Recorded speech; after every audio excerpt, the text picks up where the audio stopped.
So, good morning. Magandang umaga sa lahat. Before I begin, let me just remind you of the formative assessments. I noticed that most of you have answered, but some have not yet answered the formative assessment. So, please answer na the formative assessments. Before I go with our lessons, let me just go to your course. And for me to discuss lang the summative assessment because I think next week we're not going to meet na. This will be the last meeting we will have for the course. So see you na next year. Okay. So anyways, I hope that your holidays are jolly and you're also well rested then. So punta tayo dito sa ating course muna. Ayan. So, we have week 2 formative quiz. We have a formative essay here. Please answer this. So, sana naka-answer kayo nito, no? I think na-discuss ko naman ito sa inyo. Reflection, 300 to 600 words explaining why clinical psychologists, psychometricians, and other psychology professionals are essential in the field of clinical psychology in the Philippine context. Your reflection should include the unique roles and responsibilities in clinical assessment, diagnosis, treatment, and mental health promotion, and to elaborate the importance of the valued role of their in the society at large, nor their value of their role. How ethically and culturally sensitive the clinical practice is important in the field of psychology, and you have to submit your output in PDF file. So, please submit this one. No, this is quite important. For the grading system, I will be following the 60%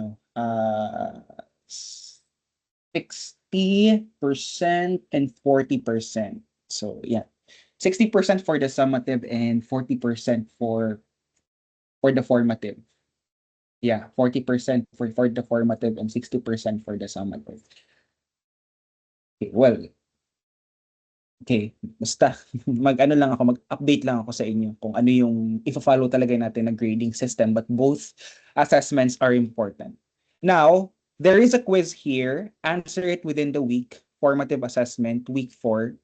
The January 11 kasi after this, magiging close na yung assessment na yan, no? So, you just have to follow the week where it is being assigned. Since week 4 naman tayo ngayon. Follow nyo yung week where it is assigned. Now, let's go to the summative task. Ayan. So, I think na review niyo naman ito, no? So, this is the topic, this is the importance of clinical psychology in the Philippine society and the global community. So, you can do it solo, by pair, or group of 3. Up until ganyan lang, ha? Walang sosobra. So, if ever you wanted to do solo, better. Okay? The duration will be 5 to 10 minutes. So, you have to upload the video file to OneDrive and submit the shareable link. In case that you cannot still upload in OneDrive, there are still issues or problems in OneDrive, please use the YouTube, no? Just submit to me the hyperlink of your videos that I can access. So make sure it is accessible on my end. Pwede YouTube link na lang, doon na lang kayo mag-upload ng output ninyo, no? If hindi man pwede sa OneDrive. Okay? So, yan, no? Make sure that I have access ha, hindi siya naka-private.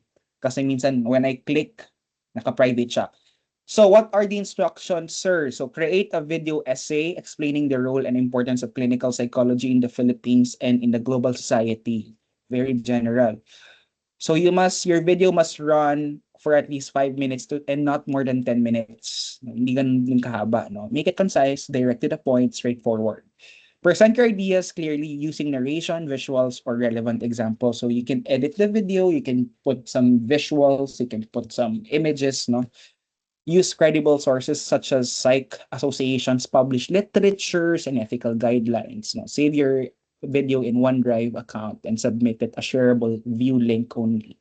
Include a concise reference link at the end of the video or in the description of your submission, no? Follow the guide questions below to structure your content. Now, you may choose at least 4 guide questions below for you to answer in your video essay. So there are guide questions. You just have to choose 4 guide questions. So what is clinical psychology and how it generally defined in the field?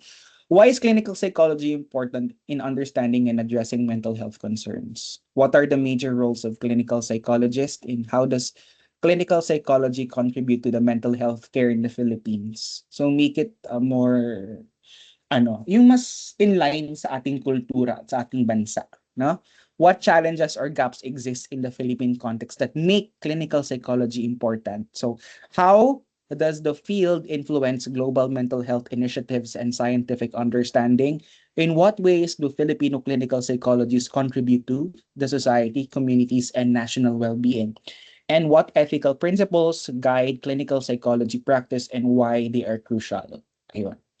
How do research, assessment, and psychotherapy support societal health, and why it is essential to continue strengthening clinical psychology both locally and globally?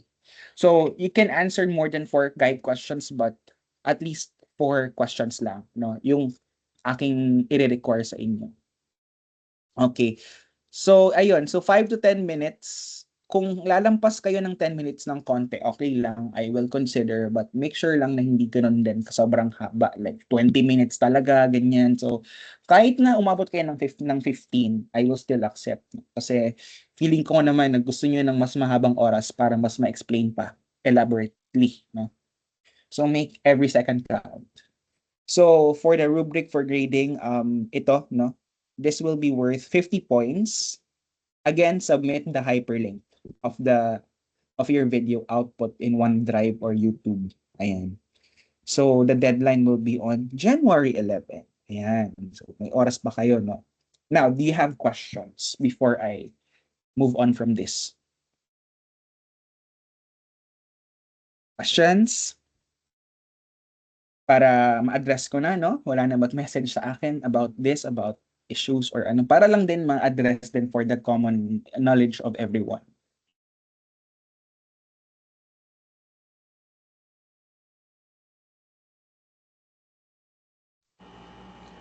Sir, Yes, Dave. regarding sa ano sir, sa pag-submit sir ng link sir, is it possible sir nga pwede sa Google Drive po sir?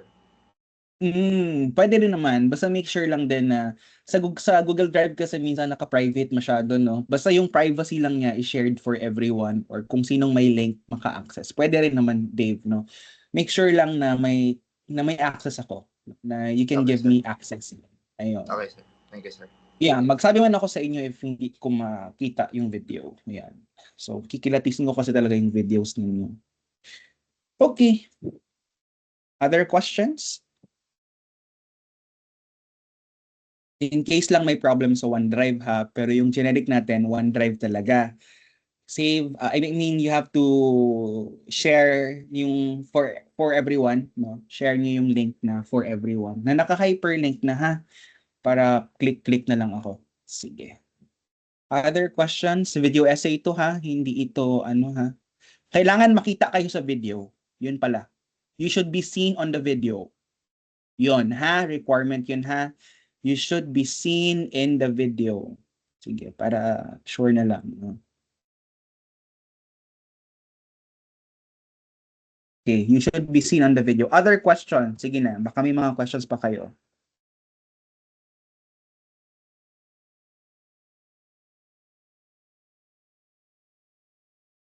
And okay. Other questions? So yung January 11, inisa ko yung mga due dates niya kasi yun yung parang generic ko na lang para sa grading kasi sa Canvas. Hindi masyado magulo, no? So expectedly mag-close na siya by January 11. So you just have to submit it on or before that date and time. So questions? Okay. So going once. Okay, wala nang questions.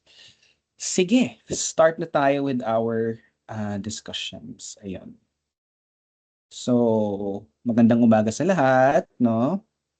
Kamusta naman tayo dyan lately?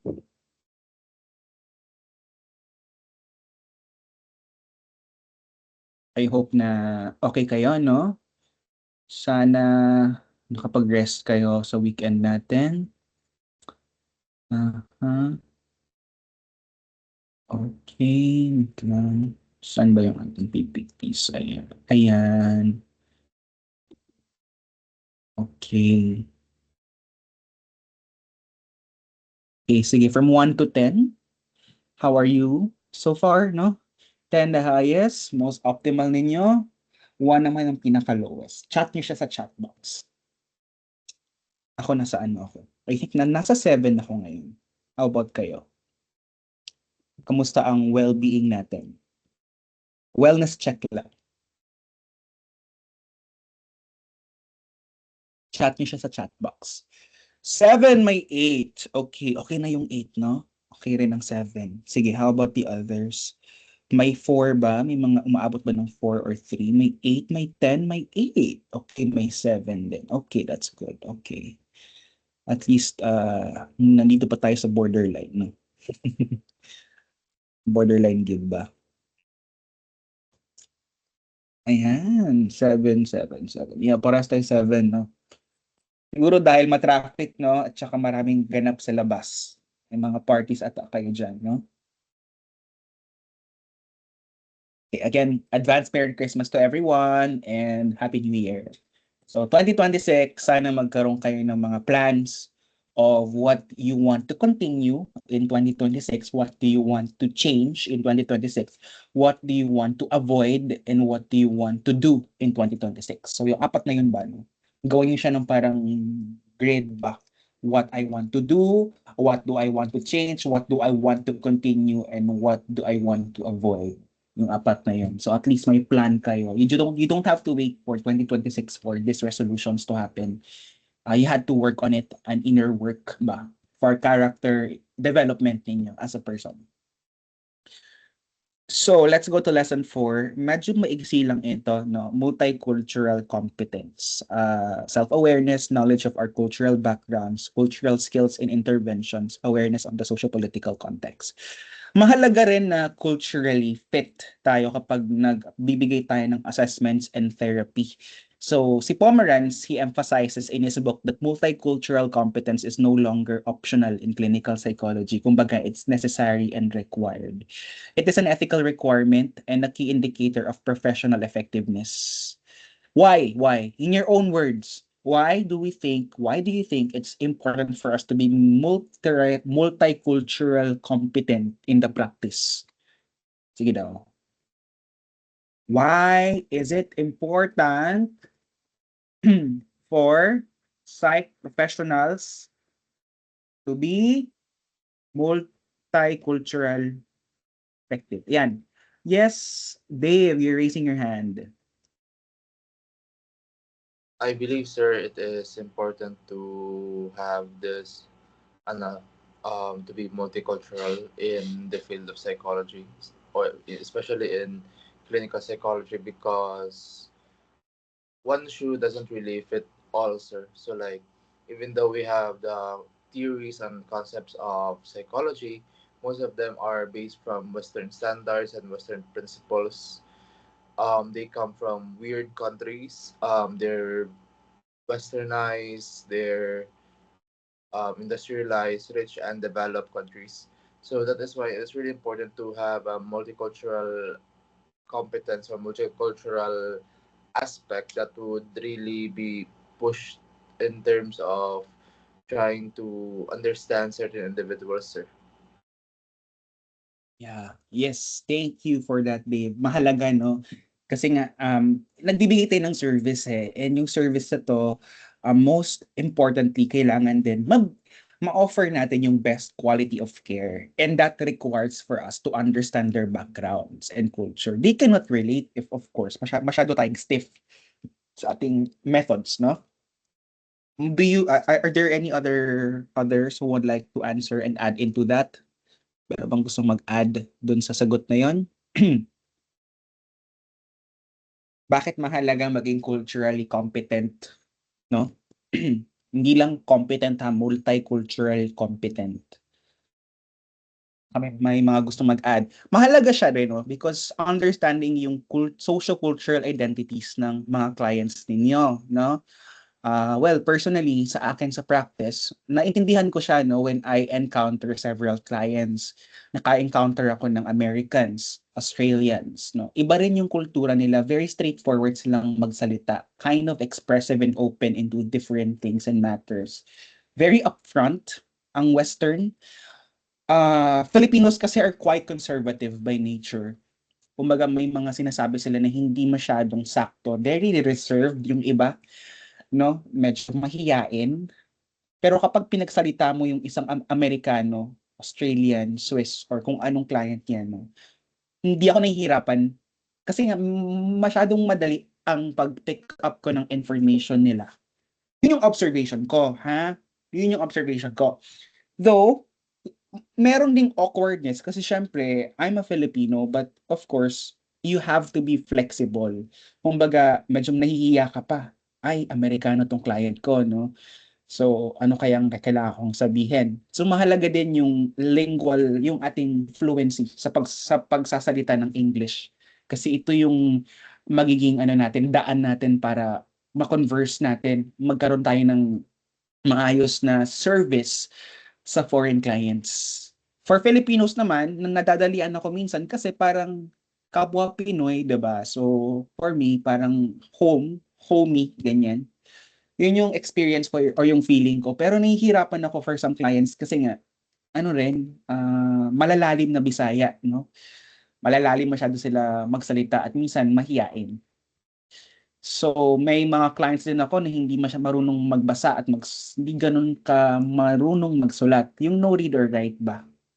So, tayo, kailangan natin matutunan yung alternate assessment na tinatawag sa psych assessment, no? Paano natin siya matutulungan na without helping him or her, makakasagot siya. I mean, without yung helping na parang nagko-coach ka na, gano'n, no? Okay, so mahalaga, no? That is important na blendable, kumbaga bendable tayo, marunong tayong maging flexible in handling cases of clients. Okay, okay, now, recognize systemic inequities. Okay, mahalaga na nakikita natin yung mga hindi pagkakapantay-pantay sa sistema ng ating society, no?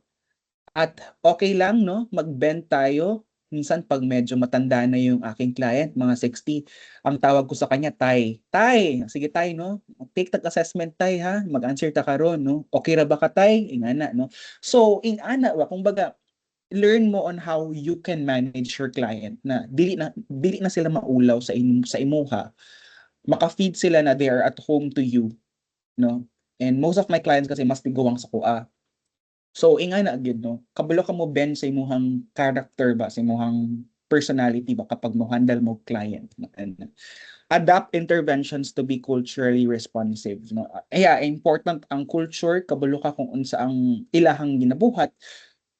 Not everyone is practicing the same thing. Tan-awon pud mo ang background pud sa imong client, no? Kung reader siya, no? Kung medyo reader siya, then you could refer some books. Then kung medyo dili siya hilig magbasa, then you can refer other interventions. You get my point? You depend also on the habits or of the background of the profile of your client on how you can give your interventions, because some of them might be into arts, but not all are into arts, no? So you can ask for the person's hobbies and background niya para makahatag kag intervention here, no? Will art therapy be a good route for him to deal with his mental health issues or not, especially sa psychotherapy? But for some, reading helps. Some of them do arts, music therapy, no? Daghan kaayo. So tan-awon sa nimong background. So, avoid imposing clinician biases. So, unsa man ang mga biases as a clinician? Sige daw, give me one bias as a clinician. Okay. Unsa pa sabotan ng confirmatory bias? Sige, mangutan ako dire be. Confirmatory bias, unsa man na siya? Mr. Manawag ko ha. Roldan, what is confirmatory bias? If sabong kay Sir Bon. Sa pasabot ana. Sige. Wala. Okay. Sige. Use your mic, nak, no? Use your mic and turn on your cam. Confirmatory bias, unsa man na siya? Hello, sir. Marinig pa ako. Yeah. From what I understood sa confirmatory bias is ang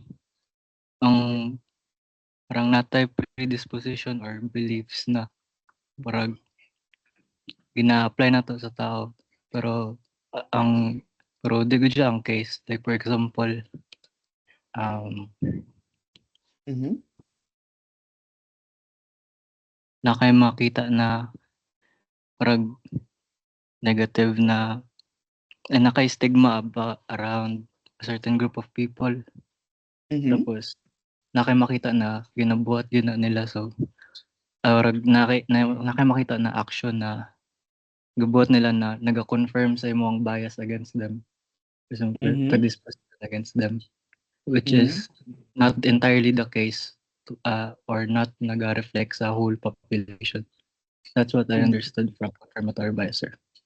Okay, thank you, Mr. Roldan. So, you get some point there, no? So confirmatory bias kada ganing feeling nimo na ani si client na siyang depression, pero pag imong tan-awon further ang iyang assessment, mo go deep ka, ay medyo episodic lang siya di ay. Or let's say, you feel na na ADHD si client, no? Pero naa kay confirmatory bias ba na feeling kinako no naagid na siya ing ani na sakit or naagi siya symptoms na naga-exhibit siya ing ani kan na disorder. So usahay our biases will give us or will make us through that no na ing agid sa client even though some findings kanang dili good naga-match ato na notion nato kay client. That is confirmatory bias. Sometimes our bias and our preliminary judgment will shy us away from the real case of the client, and that is can be harmful. But some of our biases can be true man pod, but there are just some biases na dili gid siya nga accurate gyud, no? So I hope na ang integrity good na principle na mutan-aw gyapon ta sa test results niya, sa other findings na dili lang through the clinical eye or ang ato ang observations, behavioral observations na dili lang kato ang atong ginabasihan ba or appearance ni client in ana. I hope na mangita gyapon tag other findings na makasupport sa tuang impression kay client. So that's why when I do assessment, I usually do clinical impressions lang, no? Impressions, no? Unless magbuhat siya kog comprehensive assessment sa iya, so kanang gyud makahatag kog diagnosis. Pero kung simple lang na istorya and ano lang, initial assessment lang. So clinical impressions lang akong ginaingon. So, kanagong mag-ingon mo da, the client might exhibit kanang mga ingana gud na ginabuhat sa mga psych reports. Symptoms of let's say major depressive disorder. Then mo support mo no as seen in the findings of his or her DAS scales and as reported during the interview. Okay, ingan ako magsulat no. So naa diri mo support kung ano yung ana imong impression sa ha. So dili na kamo ingon na simple lang na the client has major depressive disorder. Period. So that is kind of unethical to say because there should be supplementary evidence that can support your claim. Gets? So dapat na test. Dili lang interview, no? Ako maghatag og diagnosis kung ni undergo na gid siya og comprehensive assessment. What I mean by comprehensive assessment, na I test, na I behavioral observation, na I interview, collateral information. Kana you know, multiple sources of data. Okay? So next is, do you have questions? Questions?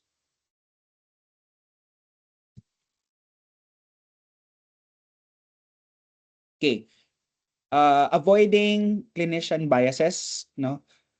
Napoy tay aside from that halo effect and horn effect. Masang sabutan ng halo effect and horn effect? Differentiate ng duha.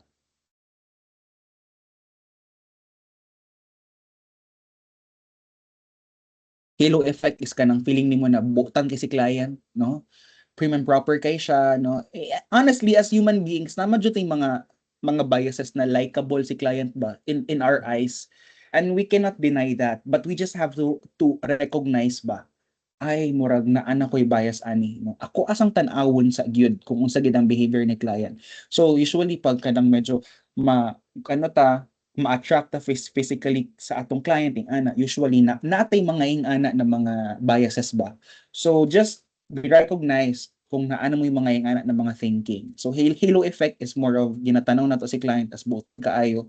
Horn effect is negative or kanang ano siya, bad si client sa tong mata, no, based sa to ang pagtanaw sa iyaha, sa impression sa iyaha, no, kay I guess dakong factor pud ang ilahang appearance, ilaha pong mannerism na maka-judge dayon ta. We cannot deny that kay we are human beings, maka-judge man gyud ta dayon sa ilaha, preliminary na mga judgment ba. So I hope na dili lang mo dito mag-base inyo jud mo go deep jud mo before mo mag-ingon na ingani si client, ano. Sige na may questions, ano. So there mo na siyang mga example lang sa clinician ng mga biases. Actually daghan pa kaayo, no. Next, build a therapeutic alliance that respects cultural worldview. Okay, so kani siya apply ni siya sa therapy, no. Thank you, Lord. So as a therapist or as a clinician, important man gud na mo understand niya po na sa background niya culturally how he or she is being raised, no. Unsa ang iyahang personality, ang background niya, no. Pero apart from that, syempre ang fairness gyapon sa tong pag-deal sa tong client. Dili pwede na porket datuon si client lahi atong service much better siya compared atong client na pobre or walay kwarta. Dapat ato pong i-balance po, no? So, ang therapeutic alliance, important na siya in psychotherapy. Kay nag-work together manggod mo to help him or her journey sa iyahang problem or sa iyahang pinagdadaanan. So, napod sila yung mga worldview ba? Let's say, ang isa po ng mga worldview is faith, no? Spirituality. Mga ingana, yun ba? Dako kayong factor ng ingana sa therapy, no? Oo. So, unsa yung tanaw, ana, no? If si client religious, kaayo, how do you deal with the client? How can you respect his worldview na lahi sa imong hapon? Sige daw, bisag na mo answer, ano, no? Let's say, si client, is somewhat very religious. He sees spirituality as his foundation in his mental health. Sige daw, how would you deal with that kind of client in psychotherapy? Sige daw. Answer daw akong question. Yeah, sige Dave.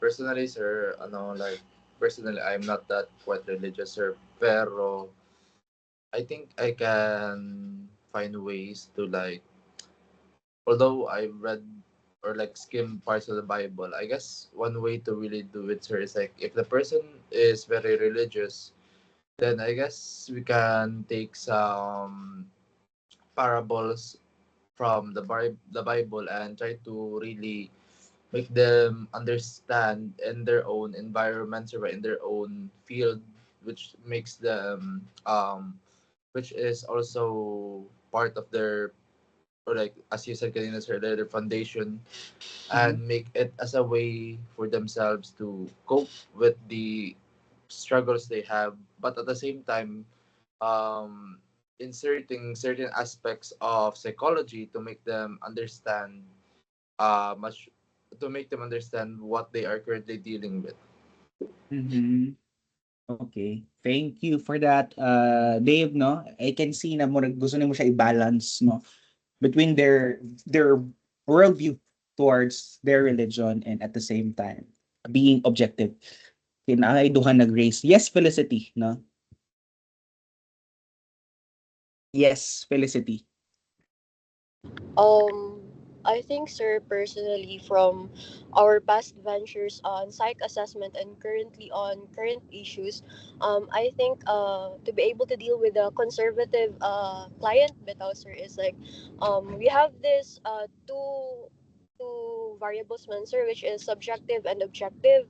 So in order to deal, I think in order to deal with that kind of client, sir, kay, first kay, like we have to get their subjective perspective, but also make an overall objectives bitaw, sir, to align the and minimize the parang mga uh, for example, yung mga galiv bitaw ng mga rural areas, sir, we have to explain them to eliminate bitaw the parang mga common psychology bitaw, sir. So we have to Mhm. parang set objectives para din ma follow natin yung ethical standards in psychology.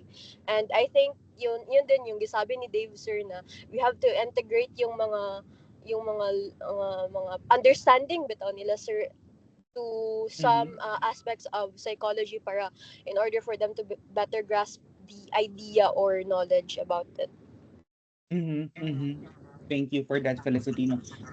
I like what you said, we can minimize, some subjectivity. Well, kasi ang psychotherapy kasi ano siya, humanistic siya na form of science. It's a combination of compassion and science, actually. We can never deny the fact na wala gid siya subjectivity. There will be always subjectivity whenever we give the service for psychology ng mga ingani, 'no, ng mga services. It's kind of difficult, as a clinician, you know how to bend, you know how to become more flexible on the attitude of the client, the worldview he has, but at the same time, maintaining that sense of being objective. Kay science man siya, and this is evidence-based, 'di ba? Ang term na evidence-based, nanggikan gid siya sa isa ka study ba, scientific study. Kapag science, objective man yun. So dapat as much as we can, we want to make it as objective as possible but not so rigid na very not client-friendly na siya. So of course, kapag very rigid ka sa imong practice, 'di ba? Lisod, 'di ba? Unsang effect ana? If very rigid ka sa imong practice, very objective kayo kasi imong practice. Sige daw. Hatagi ko og what can happen when you as a clinician, you are very rigid in your practice. You are very objective, no? What can happen to the service or to the client or to the relationship you have with the client? Okay. I want to hear from others. What can happen if very rigid kasi mong practice, very objective na kayo ka? Sige daw. Come on guys, magpakitang gilas kayo, no? I'm rating you. I'm grading you now. I'm taking notes of you of what you are performing and how are you understanding, and this will have an effect to how will I grade you in the summative assessment, no? Yes, Clapis, Lance, Lexi. You'll become incompetent if you're becoming very rigid and objective to your beliefs and imposing this to your client. Mhm. Incompetent. Can you share more why you can become incompetent? Kasi sir, if we're talking about incompetent, then you're leaning towards becoming inflexibility instead of being flexibility sa mga clients na who are religious and faithful to their religion. So parang hindi ka na naka-adapt because of the new circumstances na ma-experience mo. So this will offend the client. Mhm. Yeah, it might offend the client, no? You might sound judgmental when you become so objective in matters in dealing with in making or in giving services like assessment or psychotherapy. You might cross some boundaries, no, with your client, and the client might feel that he is or she is not understood, no? Kasi lumalapit sila sa atin for a reason.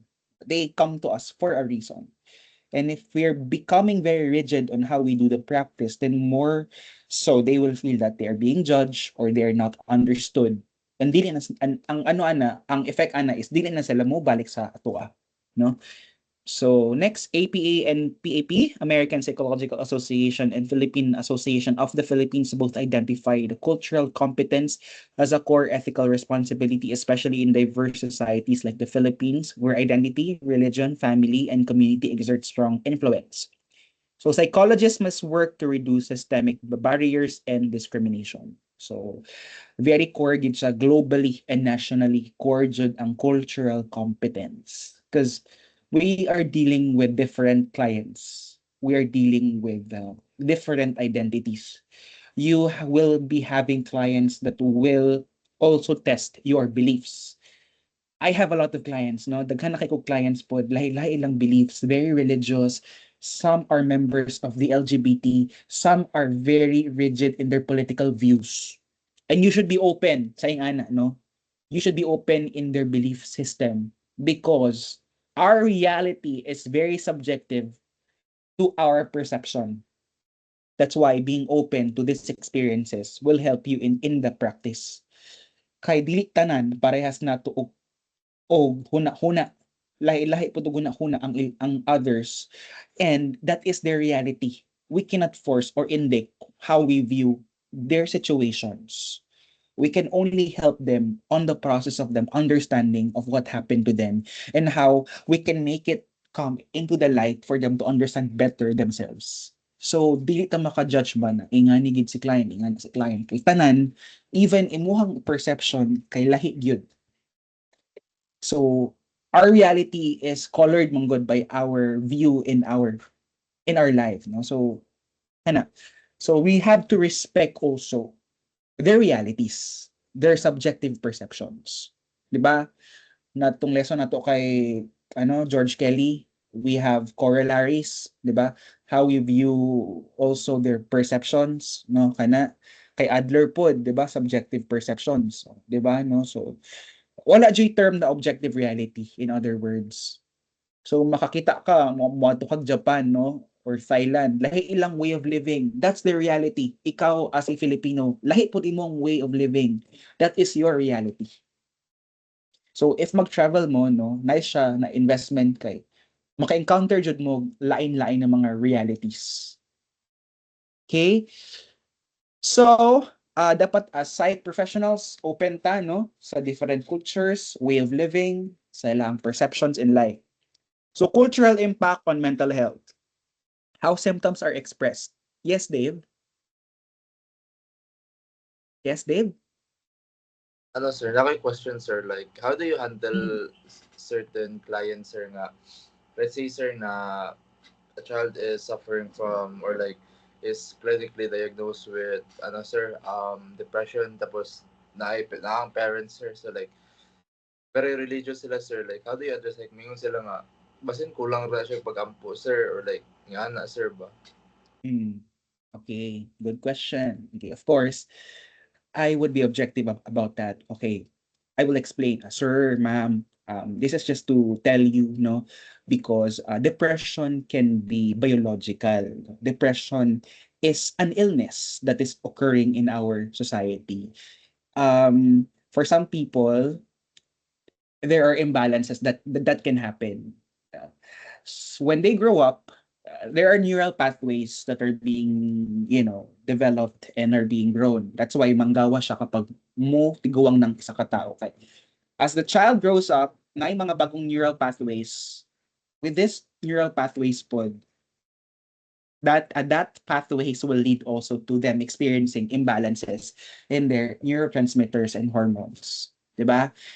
Katong bata pa ta kay wala mong gitay depression kay our brain is not that fully developed, but when we grow up, neural pathways began to emerge, and that is also one reason why you will experience sadness, loneliness, hopelessness that might lead to clinical depression. These things happen, and this is crucial because we had to give the best possible help with the child. So I will be objective on how will I answer the question of, I mean, when I will deal with that client, no, it's not just about the prayers, ma'am. I respect, no, that prayers can help. Prayers can also aid the person, but the person or your child needed some inner work by himself for him to help himself and some support from you, emotional support from you. Important po yan, no? We had to help him or her before pa lumala yung sitwasyon. I respect that being in a religious society is important, but aside from that, kailangan din po natin siyang tulungan emotionally, even on the expense of taking medications. So, yun, Dave, I will be objective about explaining on the case with the client the best way I can. But I did not negate his or her religious beliefs, di ba? Dili na ko ginabaliwala. Ang tabang na pwede mabuhat sa religion kay child. You get my point? There's still this help, that aid, that religion can give. But, of course, it's still a disorder. It's an illness. Just like any physical illnesses, some might require therapy. Some might require medication. And they had to acknowledge that. Did they answer your question, Dave? Yes, sir. Thank you, sir. Okay. Other questions before I proceed?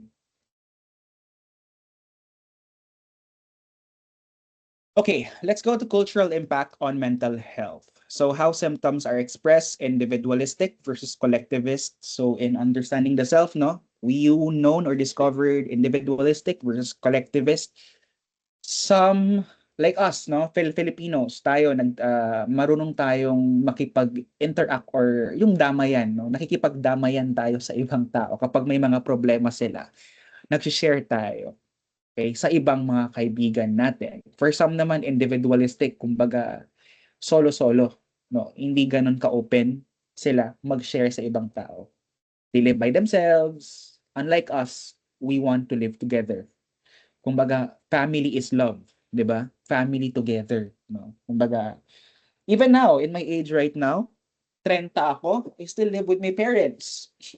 I still live with my sibling, no? I mean, I still live with our home. Hindi ako umaalis. Wala akong asawa, no? Wala akong anak, and I still live with them. Depende, no, on how you want to be uprooted. But it doesn't mean that you have to go with this, with the norm.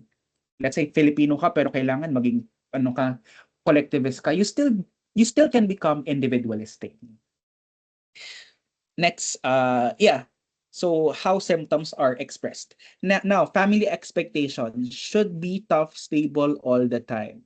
Do you have like this? Do you experience this? Kailangan parang strong ka lang palagi, no? Hindi ka pwedeng maging mahina. 'Di ba? Important. I mean, especially na very collectivist tayo. Yeah, someone is raising her hand. Yes, sir. Okay, yeah. No, true. Oo, dapat maging malakas ka lang palagi, no? Sa family kasi namin, parang hindi normalize sa amin to say I love you to each other. But we are very demonstrative in showing I love you. The I love you for us is sending you in a place, hinahatid ka, ganyan. No? So parang for me, hindi normal ang magsabi ng I love you ma, I love you pa, ganyan. So iba-iba talaga yung kultura din, no? Natin, yung expectations din nila. Siguro they believe that showing love is in that way, no? Yeah, yun. So there are also expectations paminsan na parang kailangan strong ka, no? Yes, sir, in rigidly professional environment, no? Lalo na sa inyo. I think makadungog mo na. Aside man ka, di ba? So dapat kabalo ka sa unsang buhaton ana. Masay inyong ingon na. Pag na mag-ingon sa inyo, even not family member. Di ba psych ka? Dapat kabalo ka mo process, ana. Sa inyong response, ana. No? Ikaw, Ryan, unsay mo ang tubag, ana? If na kay pinagdadaanan tapos may mag-ingon sa imo na, di ba psych ka? You should know what to do. Actually, sir, merong mga instances, marinig ko yan, and then, ang masasabi ko lang na, yes, I'm in psych, but I do not know everything. Kung ano yung maintindihan ko at ano yung feeling ko, base lang yan siya sa akin. And if ever na I'm going through something, hindi kailangan all the time na meron kang high expectations of me kasi human lang din ako. And then, lalo na sir, in contexts where parang they ask me for advice, lalo na kung may problem sila. And then masasabi ko lang talaga na I am not really allowed talaga to give you parang advices. Kasi at the end of the day, ikaw lang mo pa rin yung gagawa. It doesn't mean na psych ako na tutulungan kita all the time. Kasi 'di ba sir, bawal din naman. Like lalo na 'pag kilala mo yung tao. Like you are not able to like be objective kasi meron talagang bias and like subjectivity. So lalo na sa akin towards myself, pag sabihin ko na, "Psych man na ikaw, dapat makaya mo yung emotions mo, dapat hindi ka emotional, 'di ba? Kay maintindihan mo sarili mo." And then ano lang sir, parang meron na talaga silang preconceived notion of people who take psych, but hindi talaga nila fully maintindihan nga ang depth of being a psych major and kung ano man ite-take mo na psychology related na career.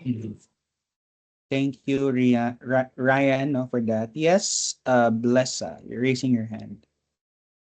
In my case din sir kay parang yung like yung sister ko parang from time to time nagra-rant siya ganyan-ganyan sharing tapos may one time na nag-refuse ako na, "Ate puwede hindi ngayon." Tapos parang sinabihan niya ako na, "Psych man ka dapat maminaw ka pirmi sa mga rants namo." Inaano ko na, "Ate dili inaano ko ang ingon lang ako sa iya sir kay dili man gud mi emotionally stable 24/7 kay kadto lagi ingon ni Ryan, humans man pod mi, ma-drain pod mi sa Ora ano pud unya siya. na pa mi naa mi gina-face pod namo nga amo pong struggle so dili gid mi available 24/7 jud para maminaw, maghatag og advice or kana maminaw lang kay lisod pod na kuan mao lagi na sir kanang murag kailangan murag nami responsibility kay kana kuan mi nga psych student good mi sir. So mao ang sa ako ang experience pod. Through the fire, no? So, thank you for sharing that, no? Actually, I shared some sentiments with you. Well, ang good man ko sa we have the resources already because we have the foundation ba sa psych. Di ba? We understand how we can deal with these things. We have some resources. The challenge with us is how we can apply it in our lives. So I want you to be open also in getting some help if needed. And in terms of friends asking us, ako man gud mo ask ko sila, "Uy, unsa ba imong gusto na would you like me to become your advisor or someone that can listen or would you like me to be a therapist to you?" So, at first gina-clarify nako ang role nako sa ilaha. Even friends nako ha, kay sometimes they need some support ng go. I clarify my role to them to help also process their difficult emotions and their difficult experiences. Kung unsa ba gyud like amigo ba ko or just someone to listen or would you like me to give also some professional help to you in ano. I think with that clarification of the role, mas ano siya, mas kabalo kasi mong buhatonon, no? In ana. Kung advice lang, edi okay ra pod, advice ra pod. But kung gusto jud ka mahimong objective pod kaayo, then napod na sa imo. Okay? Do you have questions into that? So again, we have the resources, we have understand, we are discovering the psychology concepts of therapy assessment, but at sometimes we also have to, we also have to get help if we needed so. Dapat naapoy mo process pud sa tuwa. Mura pud nag-doktor gud na nagka diabetes gud ing ana. So syempre kapag naa kay sakit even doctor ka, ngita ang gyud tag help ana, no? You cannot treat your own wounds or your own sakit. So I encourage you to get some help if you needed so, no? Counseling or psychotherapy. let's go to spiritual interpretations or kulang ka sa dasal or karma. No usahay, di ba? Karma man na sa imuha when something bad happened to your life or kulang lang ka sa dasal. So kani kay na experience sa pud ni nato. I mean na ano na pud nato ni siya. Na discuss na pud nato ni siya further. Now, community norms. So I guess very agreeable ta and people pleasing. We do not want tension as much as we can. So part pud na siya sa tuang culture as Filipinos, di ba? Na even dili na kayo siya yung anak kaano sa imong well-being, go lang go gyapon ka kay dili ka gusto maka-cause og tension or ganing problem or issue ing ana para walay issue mo go na lang ka. But to be honest with you, as I grow old, habang nagapatiguang ko, mas I turn out to say no na. Kabalo na ko mo say no, kabalo na ko kung dili siya mo align sa kuang wellness, sa kuang well-being, sa kuang physical health, labi na sa kuang physical health, na dili ko mo go sa ilahang gustuan. So, I do understand na kamo as you go with your careers agreeable man jud mo na no, syempre you want opportunities, but as you grow old, you decided also to prioritize na your wellness and your well-being, you know? Yes, sir, rigidly professional environment. Okay, sige. So, next, effects of stigma. So, mental illness is seen as weakness. Di ba? Daghan kayo ingani, no? Kumbaga, if nakaingani na sakit, it's seen as a weakness for you ba na you're weak in ana, no? But, with that, manggod, when gina-feel ni mo siya ba, alam mo kay strengths na makuha ni mo from that experience ba? You know your triggers, you began to understand how you understand yourself ba imong life nimo, how you process your emotions, di ba? Oo, no? So, stigma gyapon siya even karon. Kumbaga dili normal mag-share na ingani nga na, but I hope that in our class we will begin to normalize that na maka-experience tag mga ingani, no? We experience also some mental illness at times. Like, for me, at times, I experience health anxiety. Kumbaga, if na ko'y ma-feel ingani, feeling na ko ingana, no? It can be rooted from a childhood trauma, from my mom getting sick and all. So something is really caused, no, by our past experience or what happened to us. So you have to understand where is that fear coming from or that illness is coming from or where is this coming from asa ang stem niya, anak ko. So by embracing that ba, dili lang nimo gina-disregard na emotion, mas kabalo na kamo handle sa imong sarili. Di ba? So, sige. Do you have questions? Gets na? Culture's impact on mental health. So, culture shapes symptom expression. Some people express symptoms differently, somatic symptoms, headaches, fatigue, spiritual or supernatural interpretations, ana, no? Kanang nabuyagan ka, ing ana, no? Behavioral withdrawal, being mahiyain, and collective coping versus individual coping. For some, they want to when they cope into things, they hang into their family ba? Anchor nila ang family nila pag may mga problema. I think this is very Filipino. Diba? So family is really their core. But for some, they are individually coping. They cope with their problems individually and with themselves. So I hope kita no, ma-learn po nato how we can cope with individually. Kaya at the end of the day, time will pass by, no? Nga na po. So, dili forever naata sa tuang families, di ba? Ito siya. Next, culture shapes health, self-healing. So, factors that influence whether Filipinos seek for help. Kay hiya, no? Shame. Psyche, maulaw ta. Maulaw ta og mangita og counseling or mangita og help ba? Kay feeling nato murag shameful. Shameful ba ang mental health sa inyo nga issue ano? Shameful ba magkaroon og mental health disorder?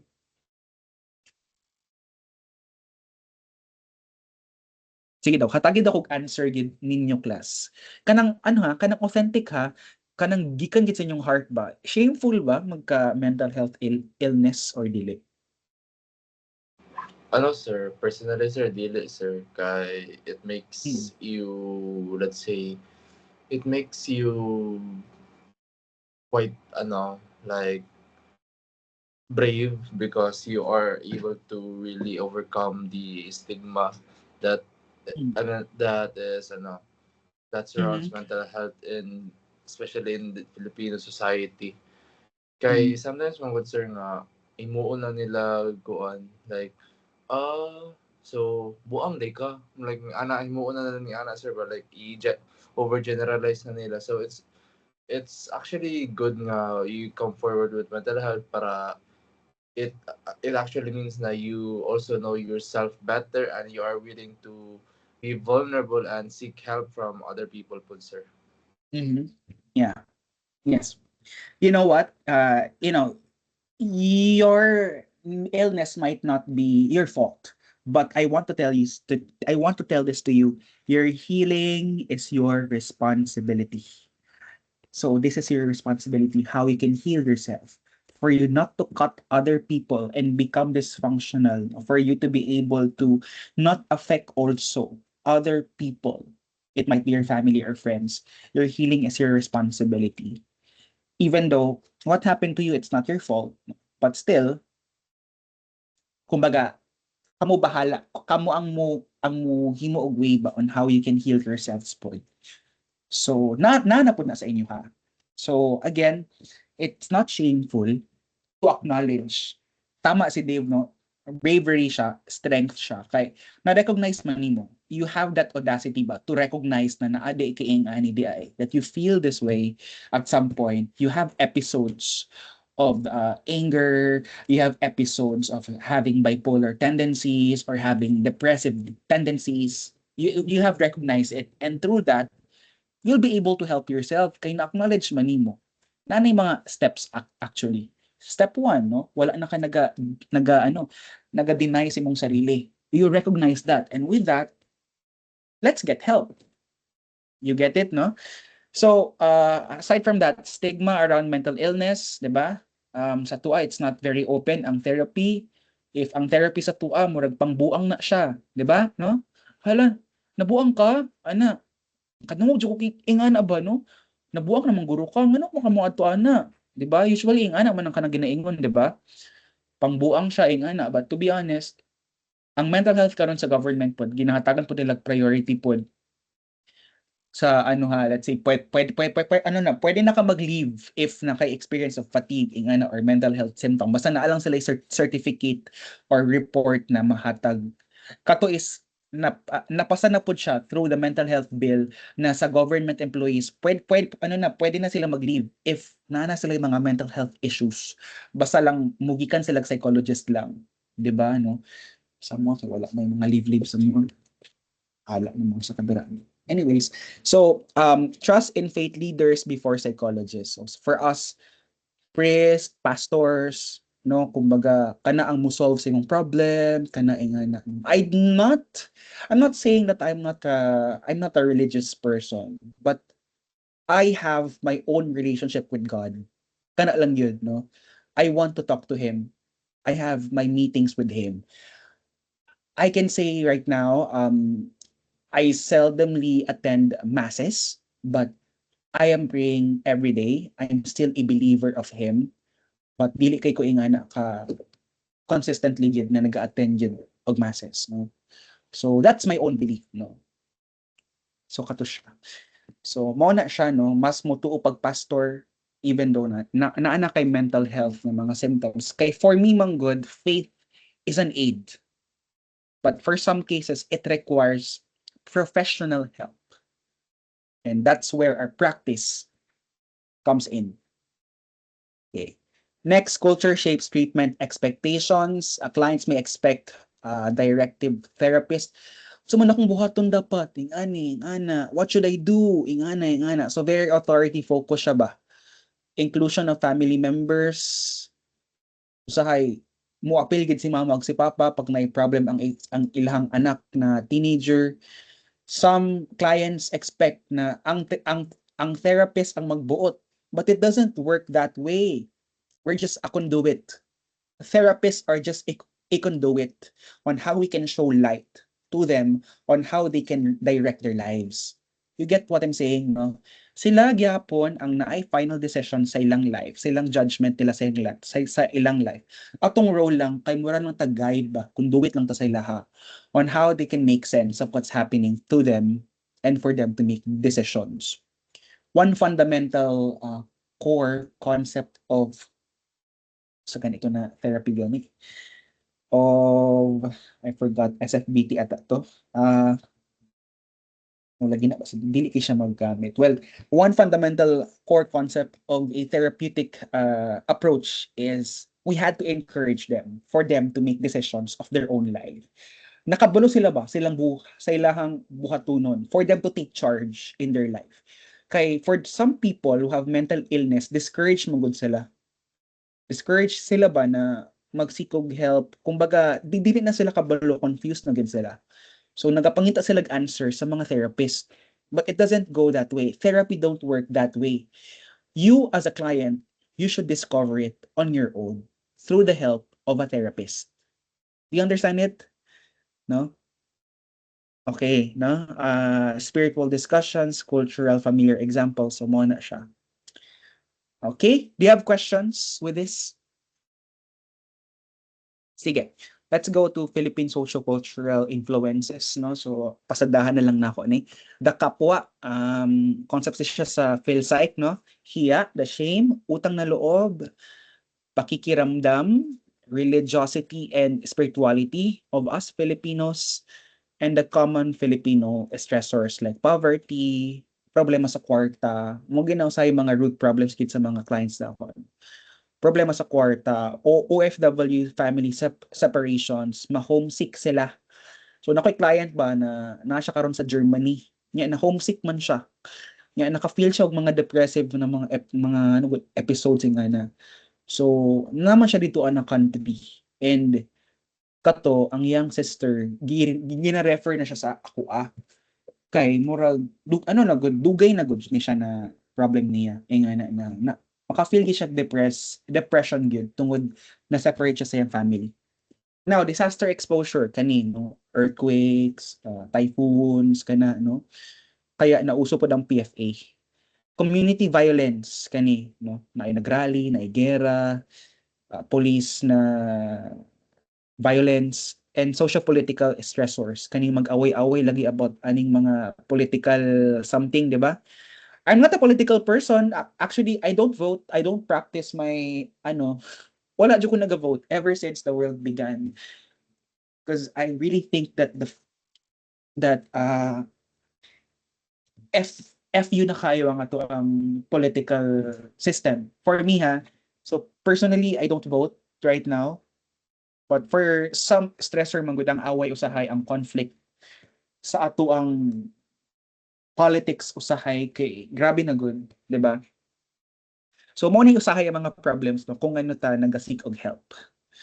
Now let's go to the professional role of clinical psychologist. In the US, as per Pomeranz, giving psychotherapy, psychological assessment, teaching or psychoeducation, research and consultation. And in the Philippines, we do provide psychological evaluation for legal cases like murder, crimes, no, annulment, nullity of marriage, and clinical therapy as well, trauma and crisis intervention, LGU or community-based mental health work, excuse me, school psychological services like testing, diba? And assessment, policy development under RA 11036 or katong mental health law ba na act na to. Slowly manggod, ang mental health is nagahimo na pud siyang relevant sa to ang country, which is I'm very happy. Kay na ano yung mga leave na maano siya because of mental health, and usahay moabuso lang ang uban. No, they see it as just to avoid responsibility and magbuhat-buhat sila mga sakit-sakit nila para lang maka-file og leave, diba? So I hope na dili siya abusuhon kaayo kanang genuine yun kung ano sila makuha og ingani na leave ba. Kay kung abusuhon siya niya mawala gyud ni siya. matanggal yun ning another benefit na po from the government na recognizing po ang physical health. I mean, ang mental health as a valid excuse for not attending work. Okay, so mao to siya. Do you have questions in regards to our topics sa tong lesson, no?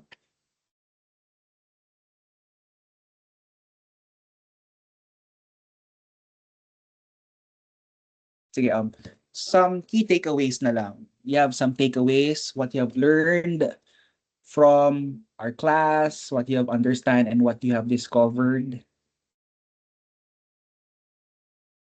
Riza Balmis.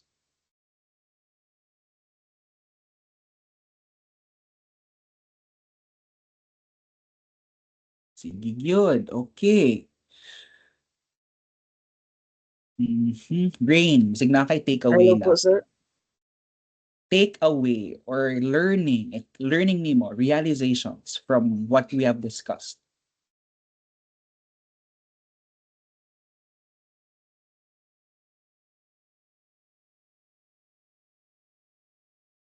Okay.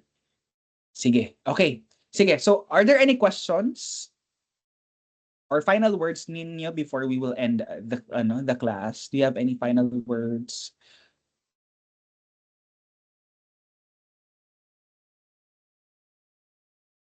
Okay, so wala, no? Sige. So, so kato lang, no? Dagang salamat. Merry Christmas, Happy Holiday sa inyo, ha. Hope you will enjoy your Christmas. I guess wala na tayo klase next week, if I'm not mistaken. Sige lang, mag-announce na ako this week of the reminders and the schedule. So, if there are no questions and concerns, let's wrap it up. Magandang umaga. Let's have our lunch na. And goodbye and Merry Christmas! Thank you, Bye-bye! sir. Merry Christmas, Thank you, sir. sir. Thank Merry you, Christmas, sir. sir. Thank you.